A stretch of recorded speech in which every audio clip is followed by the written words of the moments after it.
Сайн бацгаана уу хүүхдүүд. Хүүхдүүд та бүхэн монгол хэлнийхээ хичээлийг эхлэхэд бэлэн болсон баг. Өнөөдрийн хичээлээр туяагийн нэг өдөр гэсэн сэдвийн хүрээнд ярилцсан. За хамтдаа хичээлээ эхлүүлье.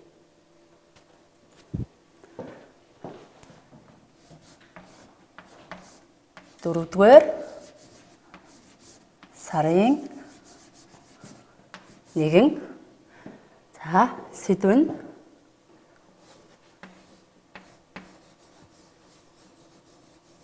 туяагийн нэг өдөр.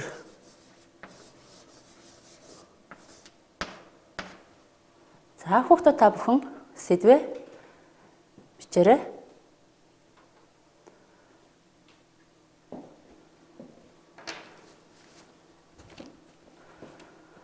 Одоо багш нь самбарт зургнууд наана хүүхдүүд та бүхэн анхааралтай сайн ажиглаж харна. За эхний зураг. За эхний зураг энэ байна. За хоёр дахь зураг маань энэ байна. За зургнуудаа сайн ажиглаад харж байгаарай хүүхдүүдээ. За гурав дахь зураг маань.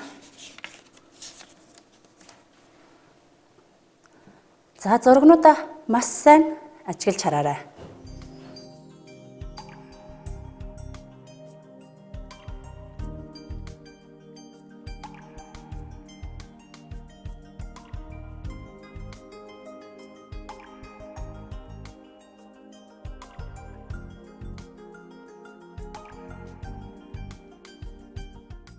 Одоо багш руугаа анхаарай.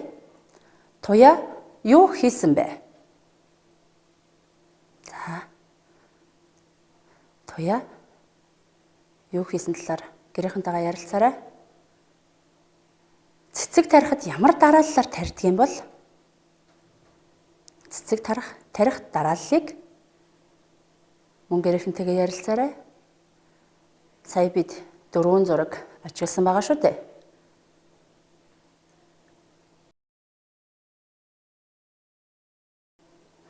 Танах цэцэг тарьдаг уу?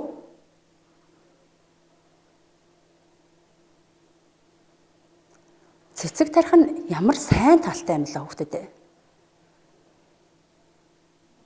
Одоо хамтдаа түрүүний зургнуудаа хараад зөв байрлалд оруулъя. Самбарт наасан зургнууд маань дистралгүй харагдаж байгааг хүүхдүүд та бүхэн ажигласан баг.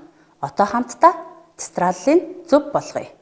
Мэдээж цэцэг тарихын тулд хамгийн түрүүнд бид яах ёстой вэ хүүхдүүд? Энэ 4 зурагны аль нь нэгдүгээрх зураг вэ? За.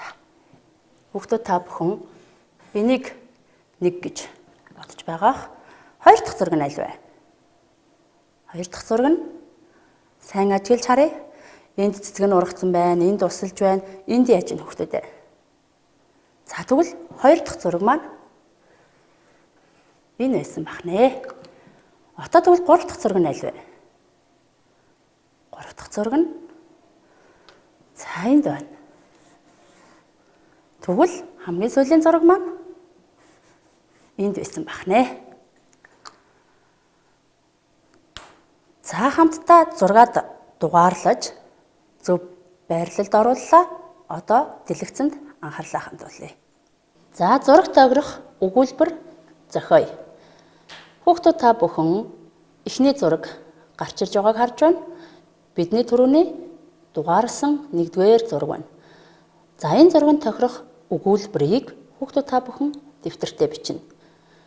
За өмнөх хичээл дээр бид муурны тухай бичихтэй загварын дагуу өгүүлбэр зохиож байсан бол одоо хүүхдүүд та бүхэн үгийн тоо харгалзахгүйгээр өөрсдөө зурагт тохирсон өгүүлбэр бичнэ.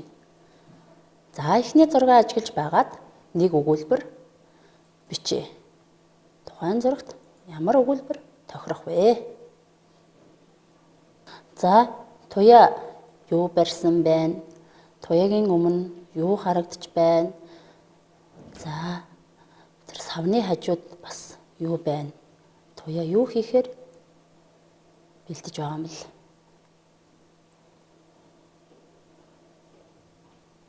За багшийнхаа зохиосон өгүүлбэрийг хамтдаа уншъя. За багшийн тухайн зурагт туяа цэцэг тарих хөрс шороогоо бэлдэв гэсэн өгүүлбэр зохиосон байна. Одоо хамтдаа 2 дахь зургийг ажиглаад их зохиоё. За одоо туяа маань ямар үйл хийж байна? Юу хийж байна? Ямар өгүүлбэр зохиовол энэ зурагтай холбогдох юм бол хүүхдүүд та бүхэн зургаа сайн ажиглаарай. Мөн туяагийн нүүрний хувирлыг бас харж болох нь, хийж байгаа үйлдэлийг харж болох нь. За тэгвэл багшийн зохиосон өгүүлбэр туяа цэцгийн үр суулгав. Багшны өгүүлбэр зохиосон байна. Одоо 3 дахь зураг ажиглая. За 3 дахь зурган дээр туяа маань баяр баясгалантайгаар юу хийж байна вэ? Хүүхдүүд та бүхэн өгүүлбэрийг зохиогоод бичгээ мартваа. Багшийнхаа ярьж байгааг анхааралтай сонсоод мөн зургаа ажиглаад өгүүлбэрээ бичгэн шүү. За түрүүний зурагнуудаас юугаараа өөр байна? Туяа одоо ямар үйл хийж байна?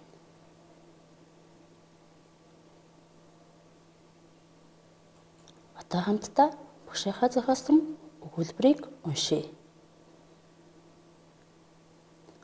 За суулгасан цэцгээ өдөр бүр арчлан услана. За багшны өгүүлбэр зохиосон байна. Одоо сүүлийн зургийг харъя. За туяа маань өмнөх 3 зураг дээр юу хийж ирснийг хүүхдүүд та бүхэн ажиглаж өгүүлбэр зохиосон байгаа. Одоо туяа маань хийсэн ажилдаа маш баяр баясгалантайгаар харж байна. Тэнд ямар үйл болсон бэ?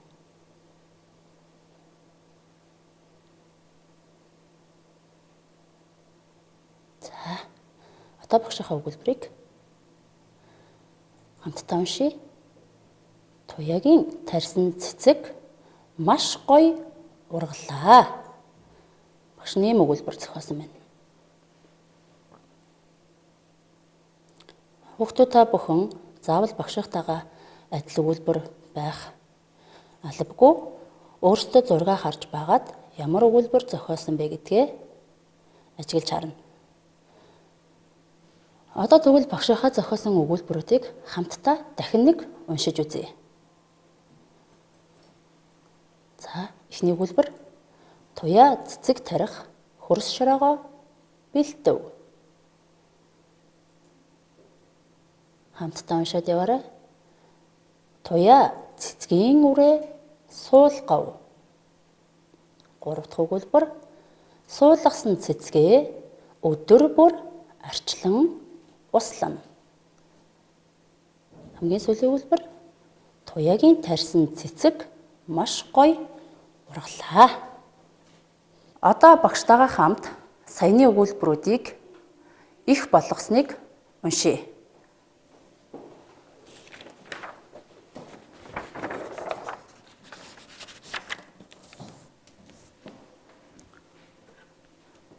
За цэцэг тарьсан нэхийг хамтдаа уншъя. Уншихдаа хурд унших, харааны дасгалаа санаарай хүүхдүүдээ. Туяа цэцэг тарихаар болов.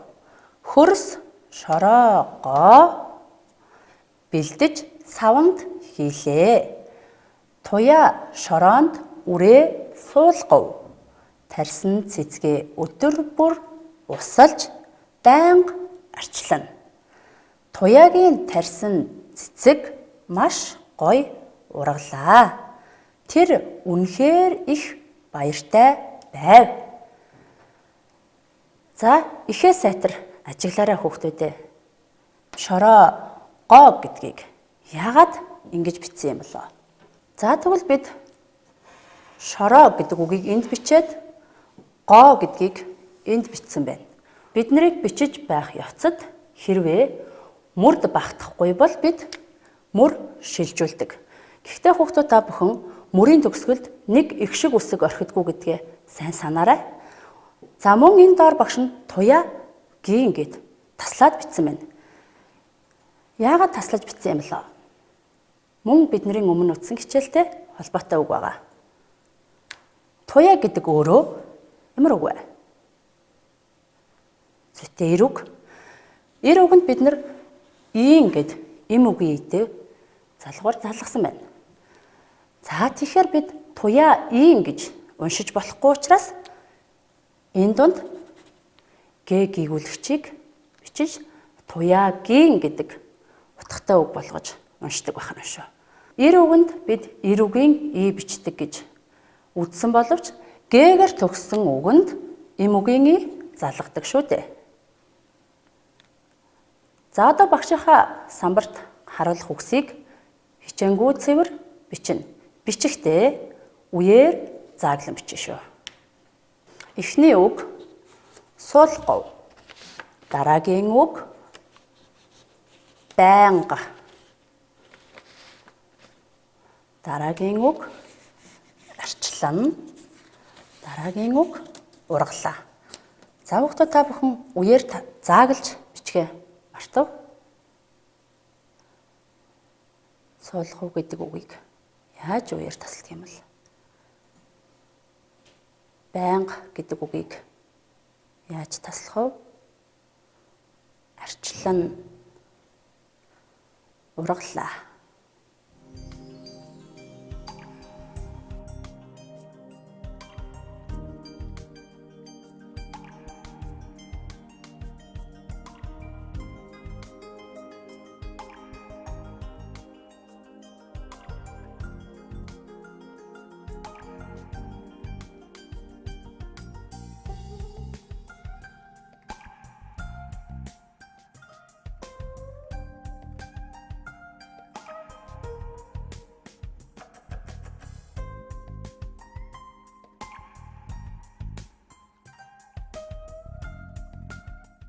За хүүхдүүд та бүхэн дууссан бол багш руугаа анхаарай. Хамтдаа тухайн дөрвөн үгээ үеэр таслая. За суулгав гэдэг үгийг О, А гэсэн хоёр их шиг байгаа. За дунд нь ил гэ гэсэн хоёр гийгүүлэгч байна. Хоёр гийгүүлэгч байвал хаагур нь заагалдаг үлээ. Хоёр гийгүүлэгч байвал хоёр гийгүүлэгчийн дундуур нь тасалдаг гэж өмнөх хичээл дээр үтсэн. Байнга гэдэг үгийг яаж үеэр таслан бичих вэ? Байнга мөн хоёр гийгүүлэгчийн дундуур. За арчлан гэдэг үгийг хамтдаа харъя. А, И, А. Гурван их шиг байгаа учраас энэ үг маань гурван үе болно. За И, А гэдэг хоёрын дунд ир, ч хоёр гийгүүлэгчийн дундуур таслана. Ил энэ хоёр гийгүүлэгчийн дундуур таслана. Хүүхдүүд та бүхэн зөв тасалсан эсгээ багштайгаа хамт хянаад яваарай. За ургалаа гэдэг үгийг одоо үеэр таслая. Хоёр гийгүүлэгч ур, га, ла. За ингэж бид үеэр тасалдаг. Мөн бидний өмнөх хичээл дээр үтсэн энэ г ялгах шиг гэж бид нар бас үтсэн байгаа шүү дээ. За энэ г-гийн ард байгаа А их шиг. Энэ ямар их шиг вэ? Энэ г-гийн ард байгаа. Энэ үсэгний ард байгаа. Мөн г-гийн ард байгаа. Эдгээр их шигнүүд ямар их шиг вэ? Эдгээр их шиг бол маш сайн байна. Хүүхдүүд та бүхэн ялгах их шиг гэж зөв хэлж байгаа. За энэ дээр багш нэг юм анхааруулъя. Үгийн нэгдүгээр үед гар гэж жишээ нь үг байх юм бол тэр гавал ялгах шиг болохгүй. Хоёрдугаар үеэс хойш орсон энэ г-гийн ард орсон богино гişгүүд л ялгах шиг болтгий шүү. Бид сая ялгах шигтэй үгээ ирэм үгийн залгах дүрмээ иргэн саналаа. Одоо цэцэг тарьсан эхийн дагуу асуултаар ярилцъя. дэлгэцэнд анхаарлаа хандуулъя. Багшийн асуулт уншиж өгөхөд анхааралтай сонсоод өөрийн зөв гэж бодсон хариугаа бодоорой. Хэрвээ зөв бодсон байх юм бол өөртөө зөв гэсэн тэмдэглэгээ. За, арай жоохон алдаатай бодчтэй гэж бодож ивэл тэмдэглэгээ хийхгүйгээр орхиж болно. Хүүхдүүд та бүхэн өмнө хийж байсан шигэ мөрийн дагуу 1, 2, 3, 4, 5, 6, 7, 8 гэсэн дугаарыг бичээрэй.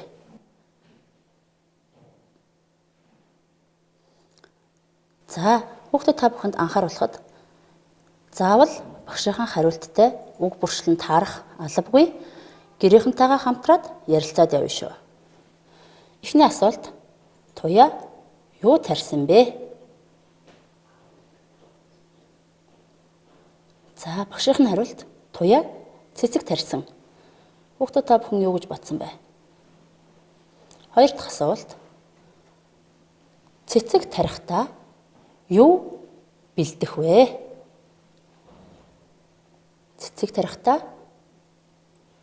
хөрс шороогоо бэлдэнэ гэж багш нь бичсэн байна. Үрээ юунд суулгасан бэ? За, асуултныхаа хариултыг сайн бодно. Мөн тухайн асуултны их өгүүлбэр урдаа мөн харагдаж байгаа шүү хүүхдүүдээ. За, тарьсан цэцгээ өдөр бүр яадаг байсан бэ? Маш сайн байна. Тэр өдөр бүр усалж арчилдаг байсан шүү дээ. Туяагийн тарьсан цэцэг яаж ургасан бэ? Маш гоё ургасан. Яагаад гоё ургасан юм бол хүүхдүүдээ? Өө зүйтэй. Туяа маань цэцгээ сайн услаад, арчлаад байсан учраас цэцэг нь маш гоё ургаж байгаа. За, туяа яагаад баярлсан бэ? Цэцэг нь маш гоё ургаад үнэхээр сайхан харагдаж байсан учраас баярлж байгаа. Цэцэг тарих нь ямар үр дүнтэй юм бэ хүүхдүүдээ? За, цэцгийг ургуулахын тулд ус, нар зэрэг маш олон зүйл. Мөн хүүхдүүд та бүхний арчилгаа маш хэрэгтэй байдаг байх нь байна. Ингээд маш гоё цэцэг ургаснаар агаар цэвэршүүлдэг байх нь байна. Шүү яадаг вэ? Тухайн орчин маш гоё харагддаг шүү дээ.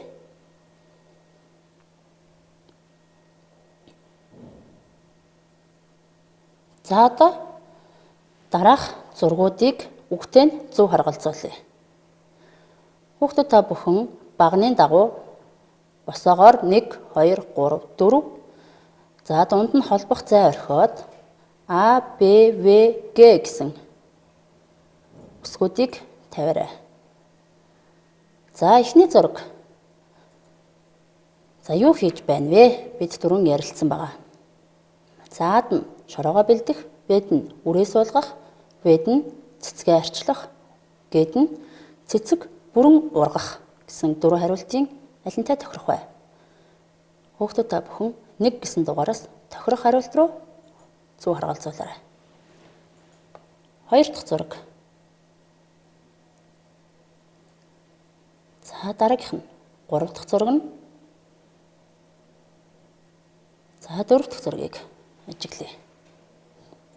Хүүхдүүд та бүхэн багшаагаа ярих явцад зөв харгалзуулаад холбоод яваадаарай. Одоо хамтдаа хариултаа тулгая. Эхний зураг туяа маань цэцгээ арчилж байна. За, хоёр дахь зураг маань шороогоо бэлтэж байна. Одоо цэцэг тарих гад хөрш шороогоо бэлтэж байгаа зураг маань харагдаж байна. Гуравт нь цэцэг нь бүрэн гүйцэд ургасан байна. Дөрөвт нь үрээ суулгаж байна. За, тэгэхээр хүүхдүүд та бүхэн гэртээ цэцэг тарьж, агаараа цэвэршүүлж, гэрээ гоё болгоорой хүүхдүүдээ. Бид сая цэцэг тарьсан гэдэг эхийг уншиж, эхийн дагуу ярилцлаа. Хүүхдүүд та бүхэн туяагийн нэг өдөр гэж гарчгаа тавьж байгаад түрүүн зурагны дагуу өгүүлбэр зохиосон.